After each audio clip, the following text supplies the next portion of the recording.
ఎడతెక్కకుండా జరగదు అది. నెలకోసారి రొట్టె విరిచేవాళ్ళు ఉన్నారు లేదా? ఉన్నారా? సంవత్సరంకి ఒకసారి, లేకపోతే డిసెంబర్ 5 రోజు, జనవరి 1 రోజు, 1వ తారీఖు కాదు. ఈ సంగమా ఇప్పటికే 6 నెలలు గడిచిపోయింది, మనందరూ రొట్టె పిలిచాక లేట్ అయిపోయింది అని ఒక రోజు ప్రకటిస్తే ఆ రోజు అందరూ తలకు పైకి పోసుకొని తెల్లబట్టలు వేసుకుని వచ్చేటువంటి కార్యక్రమాలు కూడా సంఘాల్లో. మరి ఇక్కడేంది వాళ్ళకి సంగతి తెలియదా? అప్పుడు తెల్లబట్టలు ఇవ్వండి.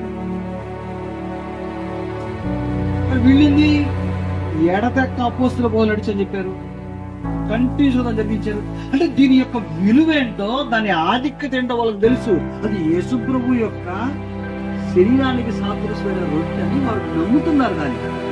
ఎందుకంటే ప్రభు దాన్ని వాళ్ళకి పరిచయం చేశాడు. అలాగే అపోస్తుల ద్వారా దాన్ని వాళ్ళకి